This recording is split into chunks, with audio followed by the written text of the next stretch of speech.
পুরনো দালানে 13 নম্বর কেবিনের সামনে গিয়ে পা থামে মূর্ছনার। এতক্ষণ অবশ্য দুর্বল কদমে মেঝে ঘেঁষে হাঁটছিল। গন্তব্য যাওয়ার প্রতি তুমুল অনীহা ওর মাঝে, কিন্তু উপায় কি? এখানে সবাই নিরুপায়।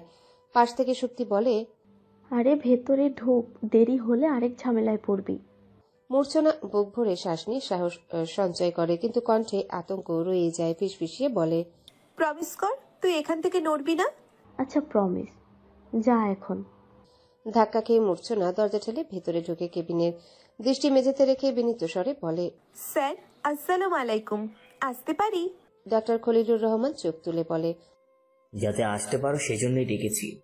মূর্ছনা বেশ অবাক হয়। এই অসভ্য জানোয়ার লোকটা মধু না ঢেলে কথা বলতে চায় না মূর্ছনার সাথে। আজ এত রুক্ষ কেন বাচনভঙ্গি? সে যে কারণেই হোক মূর্ছনা একটু স্বস্তি পায়। এর গুডবুকে থাকার চেয়ে চোখের বিষ হওয়া ঢের সম্মানের। খলিলুর রহমানের তীক্ষ্ণ দৃষ্টি মূর্ছনাকে খুঁটিয়ে খুঁটিয়ে দেখছে। কালো রঙের সুন্দর গঠনের শরীরের মেয়েটির মাঝে অন্যরকম একটা আকর্ষণ লক্ষ্য করে খলিলুর সবসময়। তার কারণ মেয়েটির চোখে মুখে লেগে থাকা আত্মবিশ্বাস আর দম্ভের ছটা। খলিলুর রহমান আত্মবিশ্বাসী মেয়েদের ভীষণ পছন্দ করে। এই ধরনের মেয়ে বিশেষ করে ওই সময়টিতে খুব ভালো পারফরমেন্স দেখায়। এটা বেশ তৃপ্তিদায়ক ব্যাপার। কুৎসিত এসব কথাবার্তা ভাবতে ভাবতে খলিলুর কুৎসিত একটা হাসি দিয়ে গা জ্বালিয়ে দেয় মূর্ছনার। মূর্ছনা বলে ওঠে, স্যার আমাকে ডেকেছিলেন কেন? একটু বিরক্তি ভাব দেখিয়ে কাট কাট গলায় খলিলুর বলে, ইদানিং তোমার নামে একটা কথা কানে আসছে। কি স্যার? হসপিটালে রিজার্ভ না থাকলেও তুমি পেশেন্টের সামনে বলে দিচ্ছ রিজার্ভে ওষুধপত্র আছে। ব্যাপার কি? মূর্ছনা বুঝতে পারে এই ওষুধের পানি অনেক দূর অবধি গড়াবে বলেই আজ তাকে এখানে ডাকা হয়েছে। বহুকাল আগে একটা ভয়ঙ্কর বাজে অভিজ্ঞতায় পড়ে বড় ম্যামের চোখের শত্রু হয়েছে মূর্ছনা। সুযোগ পেলেই খাটিয়ে মারে তাকে। আজ এই লোক সরাসরি বোধহয় তার টুটি চেপে ধরবে। শুধু মূর্ছনা একটু দম নিয়ে নেয়। আজ যদি এখানে কিছু ঘটে, ও একটা খুন করে বেরোবে, এটাই শেষ কথা। সেসব ভেবে নিজেকে শক্ত করে দাঁড়িয়ে থাকে। খলিলুর কিছু ঘটায় না, সে এত বোকা না। হালকা গলায় বলে, বলো। স্যার দুঃখিত, ভুল করেছি, আর হবে না। মূর্ছনা অল্প কথায় কেটে পড়তে চায়, কিন্তু পারে না। খলিলুর ওকে আটকে দিতে বলে, তোমার হোয়াটসঅ্যাপ নাম্বারটা দাও। আত্মা কেঁপে ওঠার মতো কথা। মূর্ছনার মুখ থেকে রক্ত সরে যায়। অস্ফুটে বলে, স্যার আমি আপনাকে বিনীত অনুরোধ করেছি সেদিন, আমার দ্বারা। কথা বলবে শুধু। স্যার আপনি আমার বাবার বয়সী, সংযত হন, বারবার বলছি। খলিলুর হেসে বলে, সংযত হয়ে আমি কোথায় যাব আর তুমি কোথায় যাবে? এখানে আমি আছি 5 বছরের মতো। তোমাকেও তো। শেষের কথাটা কিসের ইঙ্গিত দিচ্ছে মূর্ছনা বুঝতে পেরে ভেতরে ভেতরে জমে যায়। আর বুঝিও নার্সিং পড়া হবে না। বাক্স প্যাটরা গুছিয়ে অচিরেই চলে যেতে হবে এখান থেকে। খলিলুর বলতে থাকে, আরে নাম্বারটা দাও, নয়তো আমার নাম্বারটা দাও। নাও, কথা বলে দেখো। জোর করছি না তো। মানুষকে তো বুঝতে হলে তার সাথে কথা বলতে হয় আগে। কথা বলো, তারপর দেখবে আমি তোমার বাপের বয়সী নাকি না। আচ্ছা মূর্ছনা, তুমি একদিন বলেছিলে তোমার মায়ের কোমরের একটা হাড্ডি ভাঙা। তো রিপোর্টগুলো আমাকে একবার দেখাতে পারো? মূর্ছনা অসহায় চোখে তাকিয়ে থাকে অমায়িক ভঙ্গিতে, অথচ কুৎসিত মনোভাব নিয়ে কথা বলতে থাকা বিশাল দেহি লোকটার দিকে। একবার ঘাড় ফিরিয়ে দরজায় তাকালো। পরপর বেশ লম্বা একটা শ্বাস ফেলে বলল, স্যার দুঃখিত, সম্ভব না। আমি রিকোয়েস্ট করছি আপনাকে, আপনি এসে অব্যাহত রাখলে। কি করবে? অথরিটিকে কমপ্লেইন করবে? বলতে বলতে খলিলুর রহমান ঠান্ডা একটা হাসি দিল। মূর্ছনার মনে হলো সে তার জীবনের সবচেয়ে ভয়ঙ্কর হাসিটা দেখে নিয়েছে। থেমে থেমে ধরা গলায় বলল, না, কাউকে কমপ্লেন করব না, শুধু নার্সিং পড়াটা ছেড়ে দিতে হবে। কথাটা কোনো মতে বলেই মূর্ছনা কেবিন থেকে ছুটে বাইরে নামে। খলিলুর দরজার দিকে তাকিয়ে আবারও ঠান্ডা একটা হাসি দিয়ে নিজের কাজ নিয়ে ব্যস্ত হয়ে পড়ল। বাইরের করিডোর হয়ে পশ্চিমে মেডিসিন রিজার্ভেশন কর্নার ঘুরতেই মূর্ছনার হাত টান দিল শক্তি। বিরক্তির সুরে জানতে চাইল, কি ব্যাপার, হাঁটছিস তো হাঁটছিস, ডাকছি অথচ দাঁড়াচ্ছিস না। ওই খবিসটা কি বললো তোকে? উদাস চোখ দুটো তুলে মূর্ছনা নিস্তেজ গলায় বলে, আবার নাম্বার দিতে চেয়েছে, আমারটাও চেয়েছিল। শক্তির মুখটা অস্বাভাবিক বেজার হয়। ভীত গলায় বলে, থ্রেড ফ্রেড দিয়েছে কোনো? মূর্ছনা আবারও হাঁটা শুরু করে। এবার সহজ গলায় বলে, না দেয়নি, ইঙ্গিত দিয়েছে আমার নার্সিং পড়ার শখ ঘুচিয়ে দিবে। সুপ্তি মুখ চেপে মৃদু আওয়াজ করে। এবার তবে? তবে আর কি, নার্সিং পড়া ছেড়ে দেব? এমন জানোয়ার আর এই দালাল কর্তৃপক্ষের বিরুদ্ধে আইনি পদক্ষেপ নেওয়ার ক্ষমতা আছে আমার? ওরা তো রাতে ডাক্তারদের কেবিনে নার্স কিংবা নার্সিং স্টুডেন্ট ঢুকিয়ে দেওয়ার জন্য মোটা টাকা পায়। ভীষণ মোটা হয়েছে এদের রগ। এই সিন্ডিকেট ভাঙার ক্ষমতা আমার নেই। ইজ্জত থাকতে থাকতে এখান থেকে কেটে পড়তে হবে, বুঝলি? আচ্ছা, হতাশ হোস না ভাই। দেখ আবার বাড়াবাড়ি করার চেষ্টা করে কিনা ওই বদ। সুপ্তি কথাটা শেষ করতে পারল না। হেলথ অফিসার বদরুল এসে দাঁড়ায় ওদের সামনে। তার মধ্যে ভীষণ তাড়াহুড়ো ভাব লক্ষ্য করা যাচ্ছে। মূর্ছনাকে পা থেকে মাথা এক ঝলক দেখে বলল, এই তুমি যে এখানে? তুমি, সুপ্তি, তামান্না আর রোমা চলো কোভিড ভ্যাকসিন কর্নারে। জেসমিন আর বাকিরা ছুটিতে, তোমাদের বড় ম্যাম শিফট দিয়েছে ওখানটায়। মিনহাজ প্যান্টের পকেট হাতড়ে বেড়াচ্ছে। বিগত 5 মিনিট যাবৎ ওয়ালেট বাড়িতে ফেলে এসেছে তাড়াহুড়োতে। সদর হাসপাতালের কোভিড ভ্যাকসিন কর্নারে ভিড় দেখে তার মাথাটাও গরম হচ্ছে ক্রমশ। এর মাঝে তুহিন এসে নেতার পাশে দাঁড়িয়ে বলে, ভাই, ওয়ালেট নিয়ে এত দুশ্চিন্তা করতে হবে না, টাকা নিয়ে দিব বাড়ি থেকে। আপনি বসেন তো, বসেন। মিনহাজ ভীষণ কর্কশ স্বরে বলে, সালা, ওয়ালেটটা খুব দরকারি আমার। কত ডকুমেন্ট আছে পেনড্রাইভে, তোর ভাবির হাতে পড়লে খবর আছে। ভাবিকে ওইসব দেখবে না কি খুশিয়ে? মেয়ে মানুষের স্বভাবটা এমনই। মানিব্যাগের জন্য মিনহাজের দুশ্চিন্তা বাড়ছে। ভ্যাকসিনটা দিয়ে দৌড়াতে হবে বাড়িতে। এদিকে ভিড়ের মধ্যে মেজাজ উঠছে লাল পাহাড়ের চূড়ায়। একা একা গজগজ করতে করতে বলে, এই মার্কির পুতদের একটু তাড়াতাড়ি করতে বলতো। যুবলীগ নেতাকে দাঁড় করিয়ে রাখে কত বড় সাহস। এইসব সিস্টেমের পুন মারার সময় আছে আমার। 2টা মিটিং ফেলে এসেছি, প্যান্ট পরার মতো সময় নাই আমার, এত ব্যস্ততা।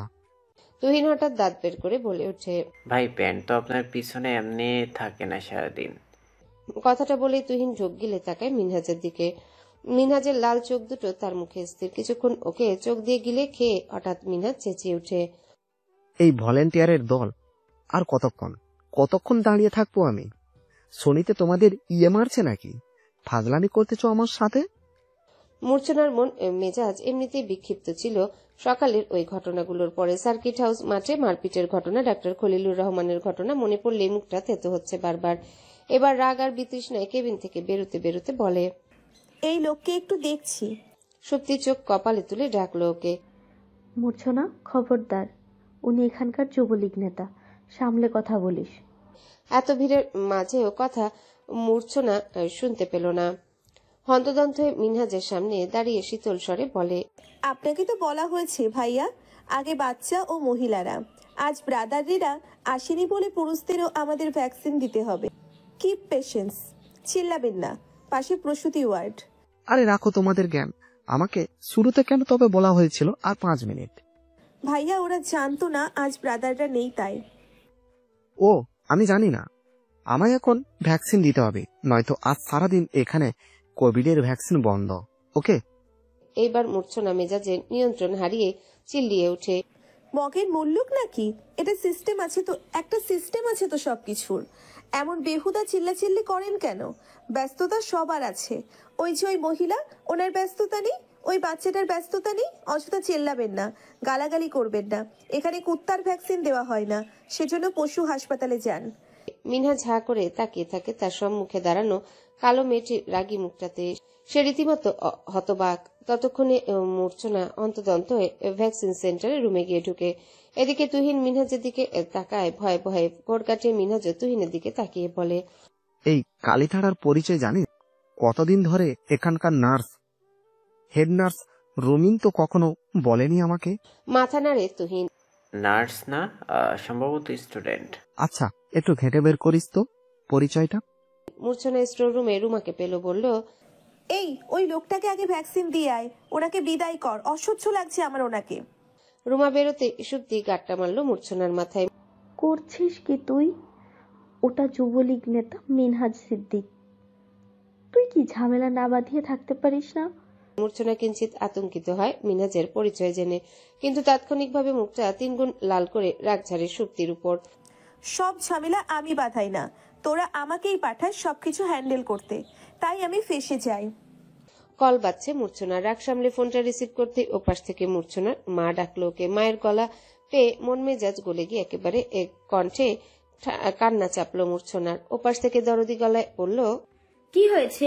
তোর গলা এমন কেন? অনেক বেশি চাপ পড়াশোনায় মা? মূর্ছনা কান্না আটকে বলে, হুম, কি করছিস? আম্মু, বল। মূর্ছনা অতি আবেগী গলায় হঠাৎ বলে দিল, পড়াশোনা আমার দ্বারা হবে না সম্ভবত। নার্সিং পড়া খুব ঝামেলার। চাচা চাচিকে বলো পাত্র দেখতে, আমি বিয়ে করে নেব। বিকেলের সময় তখন 4:26। সাদা ভাত খেয়ে 1 ঘন্টার মতো ঘুম দিয়েছিল। তখন নাফিয়ার কল পেয়ে ছাড়তে হলো বিছানা। শাওকি মারামারি করেছে উপজেলা চেয়ারম্যানের ছেলের সাথে। এই নিয়ে সালিশ বৈঠক বসবে উপজেলা পরিষদের মাঠে। বিষয়টা থানা পুলিশ অবধি যেতে দেয়নি অসীম আর উপজেলা চেয়ারম্যান মাহাতাব। উভয়ের ঘনিষ্ঠ লোকজনেরা সিদ্ধান্ত নিয়েছে নিজেরা বিচার করবে এই ঝামেলার। বিছানা ছেড়ে উঠে তাড়াহুড়ো করে শার্ট খুঁজছে সাদ। নিসা তখনও ঘুমাচ্ছে। বৃষ্টি পেয়ে কাঁথা মুড়ি দিয়েছিল। শার্ট খুঁজে না পেয়ে সাদ ডাকলো নিসাকে। নিশামণি উঠবে, একটু বাইরে বেরোবো আমি। শার্টগুলো কুঞ্চে পেরে গেছো নিশামণি? নিসার ঘুম ভাঙে না। সাদ এগিয়ে গিয়ে বিছানার একপাশে বসে ধীরে ধীরে মাথার কাছ থেকে কাঁথা সরিয়ে দেখলো ঘুমন্ত মুখটা দেখে বজ্র মায়া হলো সাদের। কানায় কানায় ক্লান্তি আর পড়াশোনার চিন্তা, যেন অনেক রাত অব্দি পড়াশোনা করে রোজ। আর ঘুমটা ভাঙালো না ওর। চোখ ঘুরিয়ে ঘুরিয়ে দেখতে লাগলো। কিছুক্ষণের জন্য দিন দুনিয়া ভুলে রইল সাদ। তাকালো নিসার শরীরে। তখন ওড়না পড়া নিয়ে কথা শোনানোর কারণে এখন ঘুমাতে এসেও গলায় ওড়না পেঁচিয়ে ঘুরিয়ে এনে গা ঢেকে শুয়েছে। গলায় ফাঁস পড়বে একটু বেতাল হয়ে ঘুরলেই হাসলো সাদ ব্যাপারটাতে। পরপর হাত বাড়িয়ে সহজ ভঙ্গিতে কোনরূপ সংকোচ ছাড়াই গলা থেকে ওড়নাটার প্যাচ খুলে শরীর থেকে ঝুঁকলো নিশার মুখের কাছে। আরো কাছ থেকে গভীর নিদ্রায় নিমজ্জিত মুখটা দেখতে দেখতে আঙ্গুল দিয়ে কপালে লিপটে থাকা চুলগুলো সরিয়ে দিতে দিতে বলল, ওভাবে ওর না বাইরের লোকদের জন্য গায়ে জড়াবে, আমার জন্য নয়। আমার সামনে থাকলে খুব সম্ভবত আমি ওড়না রাখতেই দেব না গায়ে। বুঝেছি, তোমাকে আরো বড় হতে হবে নিশামণি। বুঝতে শিখতে হবে ওড়নার প্রয়োজনীয়তা কোথায়, ঠিক কতটুকু। বাইরে 100%, স্বামীর সামনে 0%। কোনোটা হেরফের হলে সেটা এক্সেস বলে গণ্য হবে। বলেই সাদ হাসলো। কথা শুনে ঘুম আলগা হলো নিসার। নড়ে চড়ে উঠে চোখ পিটপিট করে তাকে হাই তুলতে তুলতে বলল, বলেছেন কিছু? শার্ট খুঁজছিলাম। আমার ব্যাগে। কই যাচ্ছেন? একটু কাজে। তুমি শুয়ে থাকো, আমি বাইরে থেকে দরজা আটকে যাচ্ছি। নিসা আর উঠল না। সত্যি ভীষণ ক্লান্ত সে। আর একটু ঘুমিয়ে নিলে মন্দ নয়, রাত জেগে পড়বে না হয়। সাদা শার্ট পাল্টে দরজা আটকে ভীষণ ব্যস্ত হয়ে বাইকে চাপলো গিয়ে। পথ থেকে তুলে নিল সুব্রতকে। বাইক গিয়ে থামলো উপজেলা পরিষদের গেটে। সেখানে 3-4টা প্রাইভেট কার পার্ক করে রাখা। দারোয়ান সাদকে দেখে গেট খুলে দিল চুপচাপ। সাদ বলল, সালে শুরু হয়েছে? না, উপজেলা চেয়ারম্যান আসেনি, আসছে। হাফ ছাড়ল সাদ। একদম ছুটতে ছুটতে ঢুকলো ভেতরে বৈঠকখানায়। সুব্রত উদ্বিগ্ন হয়ে পেছনে ছুটছে। ভাই, সব মুরব্বীরা, কিছু উল্টাপাল্টা করবি না, খবরদার। বৈঠকখানার এক কোণে মাথা নিচু করে বসে আছে সাউকি। তার পাশের চেয়ারটাতে বসিয়ে রাখা হয়েছে সাফওয়ানকে। মজলিসের পরিবেশ বেশ গুরুগম্ভীর। সবাই উপজেলা চেয়ারম্যানের জন্য অপেক্ষারত। অসীম বুকে হাত বেঁধে ঝিমোচ্ছে। দৃষ্টি তার ছোট ছেলের মুখটাতেই নিবদ্ধ। সাউকি মুখ তুলে না এখন আর। দুপুর থেকে বাবার কাছে নিজের হয়ে সাফাই গাইতে গাইতে শেষও এখন ক্লান্ত। সাদ গিয়ে দাঁড়িয়ে পড়ল একপাশে। ওকে দেখে মুরব্বীরা সকলেই নড়ে চড়ে উঠল। সবার কপালে দুশ্চিন্তার রেখা জমেছে। এই ছেলে কিছু একটা বেগতিক করবে নির্ঘাত, সেই ভয় জেকে ধরেছে। এর মাঝে উপজেলা চেয়ারম্যান এসে উপস্থিত। সাদকে দেখে তিনি তাকান অসীমের দিকে। অসীম মেজ ছেলেকে বলল, ইনি এখানে? সালিশে তো তোমাকে দাওয়াত দেওয়া হয়নি। আমি ওর বড় ভাই। আমার বাবা আমার পরে ওকে পৃথিবীতে এনেছে। ছোট থেকে দেখে শুনে রেখেছি। ওর আচার আচরণের দায়ভার কিছুটা আমারও। ও একটা অন্যায় করেছে, শালীর বিচার হবে, সেখানে আমি থাকবো না। সাদের শক্ত গলার জবাব শুনে সকলে থিতু হলো কিছুটা। উপজেলা চেয়ারম্যান শান্ত গলায় বলে, আচ্ছা বসো। সাদ বসে না, সাউকির দিকে তাকিয়ে বলে, একটা মেয়ের জন্য মারামারি করেছিস? এই কথাটা ফোরন কাটে ইউনিয়ন সচিব বলে, মেয়েটা ওর কিছু লাগেও না। সাদ চুপচাপ ভাইকে দেখে যাচ্ছে। সাউকি মাথা তুলে না। সাদ বলে, ও কি বলেছিল মেয়েটাকে? এবার সাউকি মাথা তুলে। ভাইয়ের কঠিন মুখটা হঠাৎ তাকে ভরসা দিচ্ছে। এখানে তার ভাইয়া আছে তার পাশে। বুঝে নিয়ে বলল, খুবই খারাপ কথা, আমি মুখে উচ্চারণ করতে পারবো না ভাইয়া। অসীম চোখ তুলে ছোট ছেলেকে দেখেন। সারা দুপুর রাগে ফুঁসতে থাকলেও এখন তার ছোট ছেলের জন্য বুকটা পুড়ছে খুব। ইচ্ছে করছে চেঁচিয়ে সবাইকে বলতে, সালিশের গোষ্ঠী কিলাই, তোমরা মামলা দিলে দাও, আমি আমার ছেলেকে নিয়ে চললাম। বেশ করেছে আমার ছেলে মারামারি করে। কিন্তু অসীম বলল না। সাফওয়ানের মাথায় ব্যান্ডেজ, এমন ভাবে পাগলের মতো। যেই ছেলে মারামারি করে তার জন্য এত গলা ফাটানো অনুচিত। এতে লাই পেয়ে যাবে, পরবর্তীতে হয়ে যাবে সাদের মতো। সাদ বলল, আচ্ছা বলতে হবে না। পাশ থেকে ইউনিয়ন পরিষদ চেয়ারম্যান রোকন বলে উঠে, সে খারাপ কথা হয়তো বলেছে, নিশ্চয়ই মেয়েটার পোশাক আশাক ঠিক ছিল না, তাই বলে এভাবে মারবে? ওর নামে বিচার দিয়ে দিতে ওর বাবার কাছে। চেয়ারম্যানের এই একটা কথায় সাদ সাউকি দুই ভাইকে জ্বালিয়ে দিতে সক্ষম হলো। দাউ দাউ করে জ্বলে উঠে ধরল ভাইয়ের হাত, টেনে তুলল সাউকিকে। ক্ষিপ্ত সাউকি চেয়ারম্যানকে কিছু বলবে তার আগে সাদ ওকে থামিয়ে দিয়ে ওখানে উপস্থিত প্রত্যেকের মুখের দিকে তাকিয়ে চিবিয়ে চিবিয়ে বলল, ঠিক বলেছেন, মেয়েটাকে সামান্য বাজে কথা বলায় এভাবে ওর মারাটা উচিত হয়নি। ওর ওকে ভর্তা বানিয়ে সার্কিট হাউসে গেড়ে আসা উচিত ছিল। উপজেলা চেয়ারম্যান উঠে দাঁড়ালেন। তিনি এবারও শান্ত গলায় বললেন, সাদ, তোমার বাবার দিকে তাকিয়ে আমি থানা পুলিশ করে নি, তুমি যদি এভাবে। চিল্লিয়ে উঠল সাদ, সালিশের গোষ্ঠী কেলাই, আপনার মামলা দিন, আমি আমার ভাইকে নিয়ে চললাম।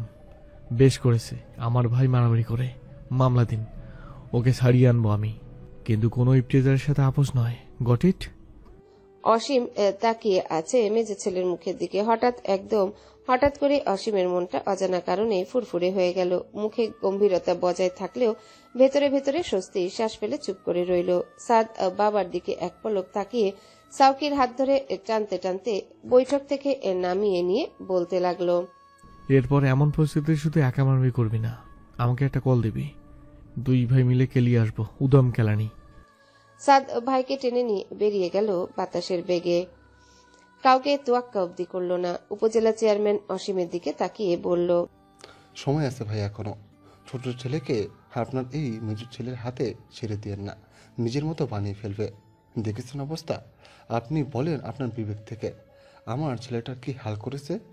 অসীম নির্লিপ্ত ভঙ্গিতে চুপচাপ উঠলেন, শুধু এক ফাঁকে বললেন, আপনার ছেলের চিকিৎসার ব্যয়ভার আমি নিলাম, মাফ করবেন আমার ছেলেকে। আমি নিজেও ভীষণ বিব্রত, ও একটু বেশি করে ফেলেছে, দুঃখিত। আপনি চাইলে আইনি পদক্ষেপ নিতে পারেন, আমার আপত্তি নেই। অসীম বেরিয়ে যেতে সভা ভাঙল। সবাই বেরিয়ে যেতে রাগে ফেটে পড়ল উপজেলা চেয়ারম্যান। তার সহযোগী বলল, মাহতাব মাথা নাড়ে বলে, এতে আমার ছেলের বদনাম হবে উল্টো। ওখানে সাক্ষী ছিল যারা সাফনের বলা বাজে কথাটা শুনেছে। এইসব জানাজানি হলে আমার রেপুটেশন নষ্ট হবে, আমি শোধ তুলব অন্য উপায়ে। মাহতাব কিছু একটা চিন্তা করে সামান্য হাসল। এই 18 সালে ওই 7 তালুকদার সুরঞ্জিত দাসের একটা প্লট দখল করেছিল না বাজারে? তো সুরঞ্জিত দাসের সাথে একটু কথা বলিও তো, তাকে বলবে উপজেলার চেয়ারম্যান আগামীকাল বিকেলে তার বাসায় আপনাকে চার দাওয়াত দিয়েছে। ফোন হাতে নিয়ে দৌড়াতে দৌড়াতে মূর্ছনার কাছে এলো সুপ্তি। সারাদিনে মন ভালো হয়নি মূর্ছনা। ডিউটি আর ক্লাস শেষ হলে ফিরেই কাঁথা মুড়ি দিয়েছিল। সুপ্তির ডাকে বিরক্ত হয়ে কাঁথা সরিয়ে দিল একটা লম্বা ধমক। সবসময় চেঁচাস কেন? অসহ্য লাগছে, চা এখান থেকে। ভাই, যা দারুণ খবর এনেছি না, শুনলে তুইও চেঁচাবি। শ্রাবণের মেঘগুলো জ্বর হলো আকাশে, গল্পের 4 নম্বর পর্ব পোস্ট হয়েছে। কথাটা মূর্ছনার মনোযোগ টানতে সক্ষম হলো। সে উঠে বসে বলল, কি ঘটেছে? সুপ্তি গড়গড় করে সবটা বলে দিতেই মূর্ছনা বিভ্রান্ত মুখে কিছুক্ষণ চেয়ে থাকলো, পরপর বলল, ভাই, নায়ক ফুটবল খেলছিল বৃষ্টিতে, এটাও কাকতালীয়? বৃষ্টিতে ফুটবল খেলতেই পারে, নায়িকা রাস্তা দিয়ে যেতেই পারে। আচ্ছা, নায়িকাকে গুন্ডা কি বলেছিল সেটা স্পষ্ট করে লেখা? না, লেখক ওটা উল্লেখ করেনি। লেখক বাজে ওয়ার্ডগুলো স্পষ্ট করে লেখে না। আর কোনো মিল পেলি? তুই অনেকক্ষণ তাকিয়েছিলি নায়কের দিকে, ধরি কসমেটিক্সের দোকানদারের মুখের দিকে, সেটাও লেখা আছে। এসব কিছু মূর্ছনাকে সম্পূর্ণ বিভ্রান্ত করে চলেছে। তবে ওর মুড নেই এখন এসব নিয়ে ভাবার। সুপ্তিকে বলল, নায়িকা এই পরিস্থিতিতে নায়কের দিকে তাকিয়ে তাকে দেখতে থাকবে, এটাও স্বাভাবিক। কাকতালীয়। পরের পর্ব পড়ে আমাকে জানাস তো। সুপ্তি মাথা নাড়ায় বলল, আচ্ছা। আর জানিস, গল্পের নায়ক শুভ্রটা বেশ রোমান্টিক।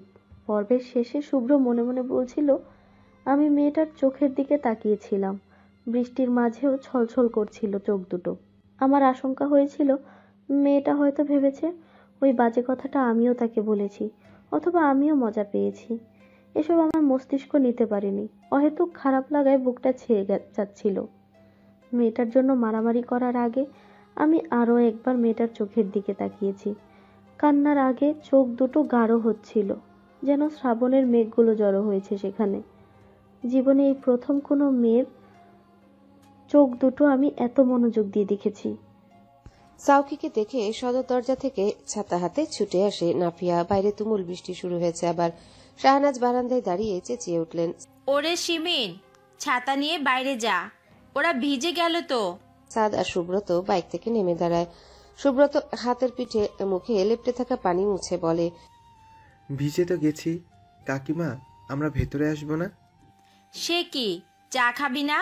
বলতে বলতে শাহনাজ সাদের দিকে তাকায়। সাদ মায়ের চোখের দিকে তাকিয়ে আছে।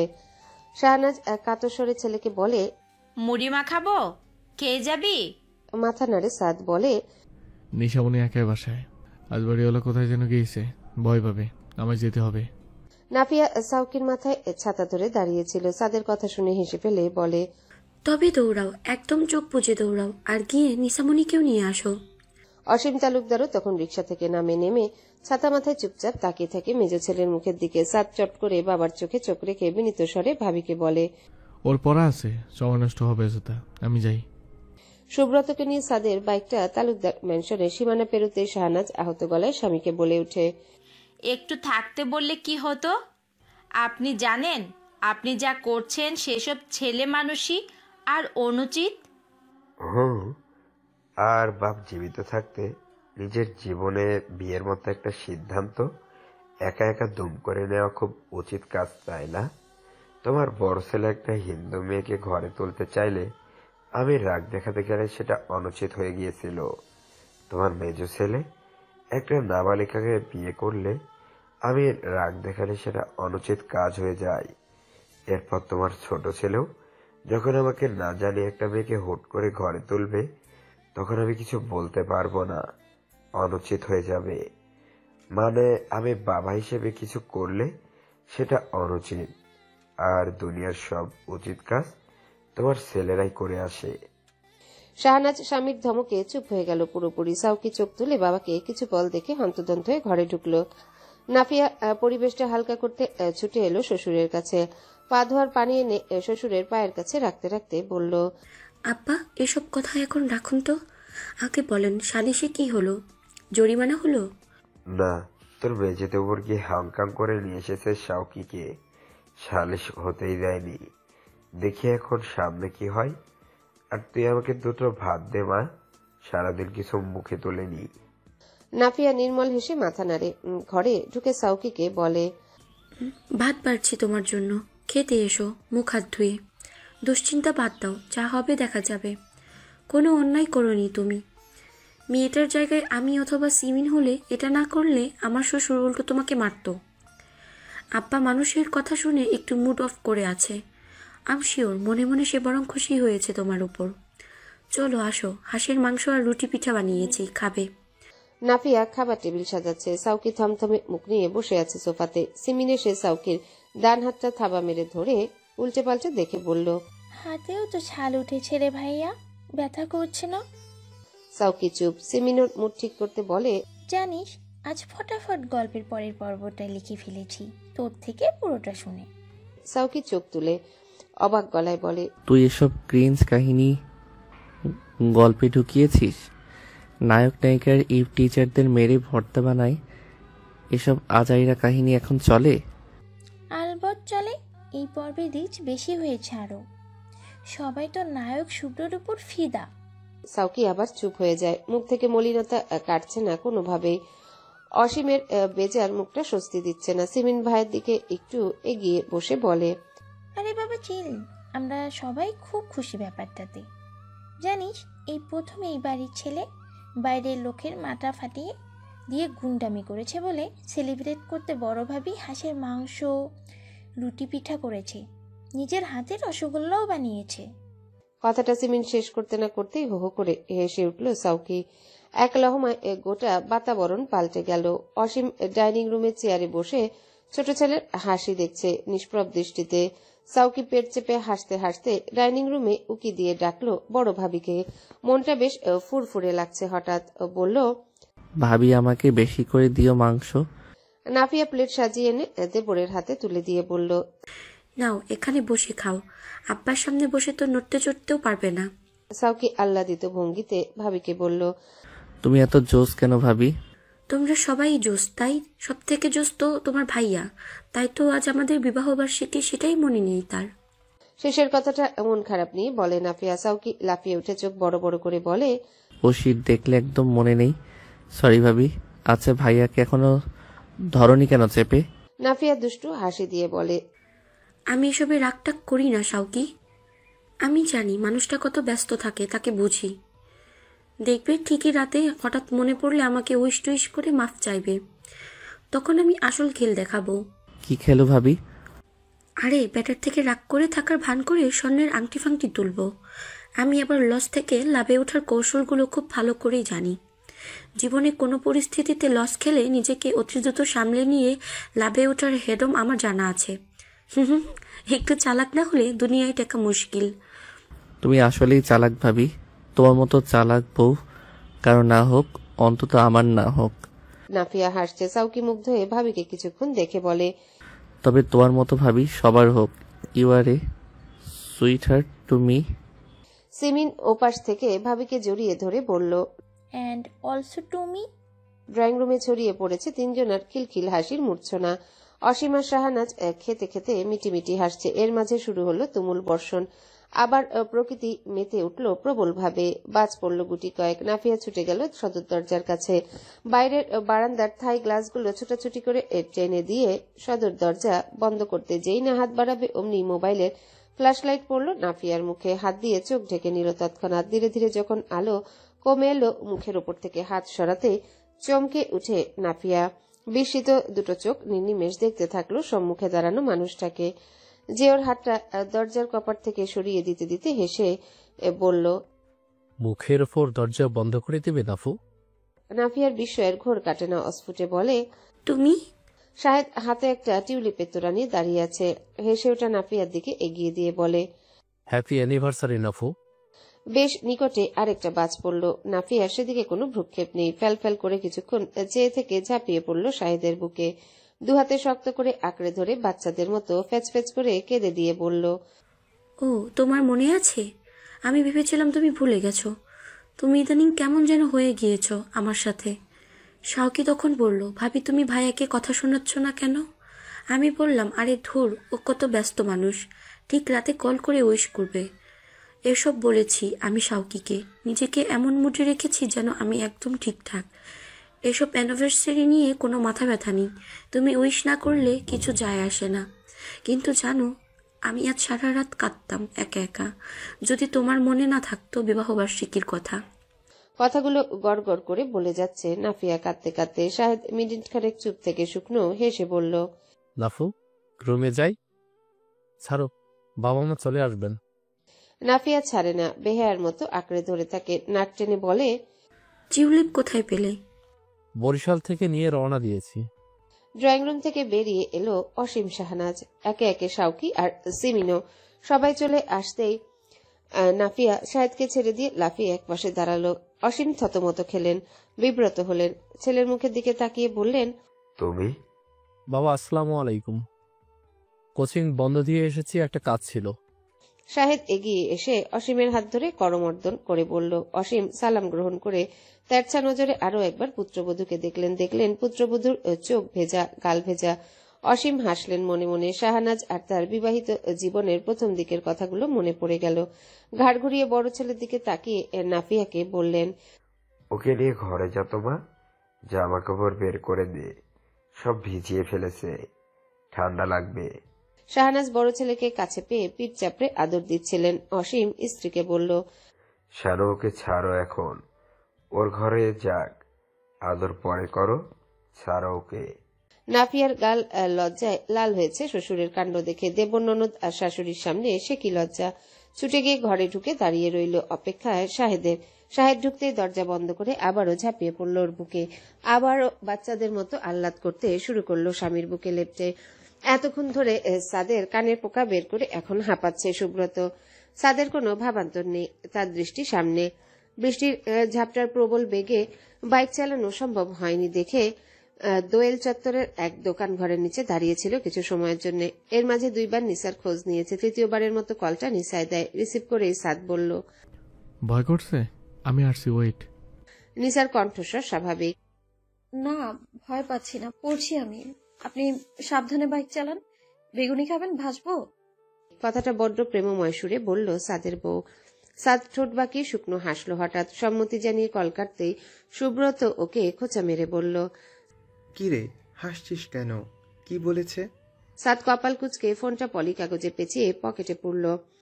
তোকে কেন বলবো, চল তোকে বাড়িতে নামিয়ে দিয়ে আমি বাসায় যাব। তুই বড্ড বেশি প্রাইভেসি নষ্ট করছিস আমার, তোকে আর সহ্য করতে পারছি না। Please leave me alone. আরে আরে, তোর প্রাইভেসি নষ্ট করছি মানে? তোর বাবা মা ভাইয়ের পর তোর গার্ডিয়ানকে আমি। আজ তুই যেভাবে পরিশোধে গেলি, যদি মেজাজ হারিয়ে ওখানে মারামারি করে যদি ঝামেলায় জড়িয়ে জেলে যেতিস, তোর রেকর্ড তো এইসবই বলে। আচ্ছা, তখন কি হতো? নিশা ভুগতো না? আমি তোদের প্রাইভেসি নষ্ট করছি তোর উপর খবরদারি করে? এটা তুই বলতে পারলি? সুব্রতর কণ্ঠে অভিমানের সুর। সাদ হেসে ফেলে ওর পিঠ চাপড়ে বলে, আচ্ছা ড্রামা কম কর, সরি, এখন যাই। বাইকে চেপে বসে সুব্রত আবারও বলতে শুরু করে, তুই যে এখনো শুধরোসনি এটা পৃথিবীর কেউ না জানলেও আমি জানি। তুই শুধু নিজের ভুল পাল্টে রাখার চেষ্টা করছিস। তবে ভাই শোন, এখনো যদি হুটহাট এভাবে অকাজ করে জেলে যাস, তখন নিশাকে কে দেখে রাখবে ভেবে দেখেছিস? তুই তো এখন একা না, ওর দায়িত্ব তোর উপর। তুই জেলে গিয়ে বসে থাকলে নিশাকে কে দেখবে? সাদ মজা করে বলল, ও মেয়ের মাইন্ডসেট আছে, জেনে বুঝে এক দাগি আসামিকে বিয়ে করেছে। তুই এত টেনশন নিস না। রয় বাড়ির গেটে সুব্রতকে নামিয়ে দিল সাদ। যাওয়ার আগে কড়া গলায় বলে দিল, আমার 4 নাম্বার গার্ডিয়ান, এবার আপনি আমার কথা শুনেন। এখন থেকে আগামীকাল অবধি যদি ফোন করে বিরক্ত করে নামায়, তবে আপনার খবর আছে। বাড়িতে এসে কল্লা ধরে আসার মারবো। মন্দিরকে দেওয়ার জন্য কল্লা থাকবে না। তো প্লিজ লিভ মি অ্যালোন, ওকে?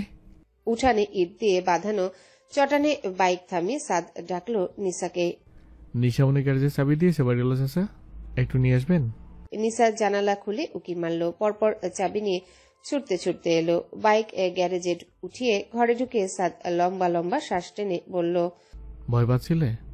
মাথা নাড়ে নিসা বলে, শাওকি ভাইয়ার কি হলো? তুমি কিভাবে জানলে? আপনি তো কিছু বলে গেলেন না যাওয়ার সময়। আপনি যাওয়ার পরে সিমিন আপুকে ফোন করেছিলাম আমি, কি হয়েছে সেটা জানতে। বলে এ দৃষ্টি নামিয়ে রাখলো নিসা। সাদ অবাক চোখে তাকিয়ে রইল খানিক সময়। এবার বেশ ভালো করে লক্ষ্য করলো নিসাকে। গায়ে সেদিনে সে লাল শাড়িটা, একটু সেজেছে, ঠোঁটে লিপ গ্লস, চোখে কাজল, চুলগুলো খোলা, ঢোক গিলে বেশ বড় করে শ্বাস নিল সাদ। এই মেয়ে করেছে কি? এই বৃষ্টিতে এভাবে কেউ সাজে, শাড়ি পরে? এখন যদি সাদ কোনো কেলেঙ্কারি ঘটিয়ে ফেলে, মেয়েটার যদি সেসব পছন্দ না হয়, এখন এভাবে সেজে সাদকে আশকারা দিয়ে কেলেঙ্কারির দায় সাদের পৌরুষে চাপালে একটা থাপ্পড় খাবে এই মেয়ে, এটা নিশ্চিত। সাদ লম্বা করে আবারও শ্বাস নিল বুক ভরে। নিসা লোকটার অমন দৃষ্টি দেখে গুটিয়ে গেল। আসলে তার পড়া শেষ করে কিছু ভালো লাগছিল না একা একা, সেজন্য সেজেছিল। এখন বেশ অস্বস্তি হচ্ছে, বুকের ভেতরটা অহেতুক ছটফট করছে। সাদের দৃষ্টি তীর হয়ে বিচ্ছে বুকে। পরিস্থিতি হাতের বাইরে চলে যাওয়ার আগে সাদ চোখ ফেরালো, গলা খাকড়ি দিয়ে বলল, তুমি সিমিনকে কল করে আমার খোঁজ নিচ্ছিলে? কেন নজরদারি রাখতে শুরু করেছো স্বামীর উপর? সাদ মিটিমিটি হাসছে কথাটা বলে। নিসা চোখ তুলে এবার ধরা পড়েছে সে। আসলে তখন সাদ কিছু না বলে হন্তদন্ত হয়ে বেরিয়ে যাওয়ায় ভেবেছিল সাদ হয়তো তাকে কিছু বলবে না, হয়তো কোনো ঝামেলায় জড়াতে গিয়েছে। মনের খচখচানি থামাতে সিমিনকে কল করে জেনেছে। নিসা থতমত খেয়ে বলে, আপনি তখন কিছু বললেন না যে? সাদ এবার মুখটা গম্ভীর করলো। নিসা ঘাবড়ে গিয়ে বলল, অনুচিত করেছি কিছু? আমি জানতে চাইব না আপনি কোথায় যান, কি করেন? হ্যাঁ অবশ্যই চাইবে, তবে আমার কাছে চাইবে নিশামণি। স্বামীর খবর ননদের কাছে জেনে নাও। এটা তো ঠিক নয়। যেখানে তোমার আমার মধ্যে কোনো মিডিয়ামের প্রয়োজন নেই, আমি সম্পূর্ণটাই উন্মোচিত তোমার কাছে। আমি সাত খুব বাজে ধরনের ছেলে ছিলাম একটা সময়, তুমি জানো। যদি আমি একটা অন্যায় করে আসি বাইরে থেকে, আমি তোমার কাছে কনফারেন্স করব, কারণ আমি তোমাকে আমার জীবনের এই ফাঁকা জায়গাটায় পূরণ করতে এনেছি। ফাঁকা জায়গা? নিসা অস্ফুটে বলল। সাদ শুকনো হেসে বলল, আমার নষ্ট জীবনের ধ্বংসবাশেষের ছোট ছোট স্বীকারোক্তি রাখার জন্য একটা মানুষ দরকার ছিল। কারো কাছে যা স্বীকার করা যায় না, বলা যায় না, সেসব তার কাছে ভেঙে চুরে দিতে পারবো। এই জন্য এনেছি তোমাকে। যেমন আজ বিকেলে একটা ঝামেলা করেছি উপজেলা চেয়ারম্যানের সাথে। উনি খুব সম্ভবত হাত গুটিয়ে বসে থাকবে না। পাটকেল রেডি করেছে। মন মেজাজ খুব একটা ঠিক নেই আমার। বেগুনি ভেজে থাকলে এনে দাও, খাই। কি সহজ স্বীকারোক্তি। নিসার মনটা আহ্লাদিত হলো। বিকেলে মানুষটাকে অহেতুক সন্দেহ করার জন্য মনে মনে চড় মারল নিজের গালে। ছুটে গেল রান্নাঘরে ভেজে রাখা বেগুনি আনতে। সাদ আধা ভেজা শার্টটা গা থেকে খুলে আলনায় মেলে দিল। ঠিক তখনই দরজার কড়া নড়ে উঠল। সাদ দরজা খুলেই দেখল সুব্রতকে। কাক ভেজা সুব্রতকে দেখে প্রচন্ড বিরক্তি নিয়ে বলল, ভাই সমস্যা কি বলেছি না? Leave as alone. নতুন বিয়ে গেছি শালা, একটু বোস। এবার নিশামণি তোরা সম্পর্কে নিয়ে আমাকে সন্দেহ করবে নির্ঘাত। সাদের কথার জবাবে সুব্রত বলে না কিছু। হাঁপাচ্ছে সে উল্টো। কিছুক্ষণ বাদে শ্বাস টেনে বলল, মন্দিরা বাড়ি ছেড়ে চলে এসেছে ভাই, আমি এখন কি করব? হ্যালো বন্ধুরা, পরবর্তী পার্ট খুব তাড়াতাড়ি আসবে, তো সবাই অপেক্ষায় থাকো। আর চ্যানেলটি যারা এখনো সাবস্ক্রাইব করোনি তারা পরবর্তী পার্ট দেখার জন্য চ্যানেলটি সাবস্ক্রাইব করে রেখো। ধন্যবাদ সবাইকে, আমাদের সাথেই থেকো।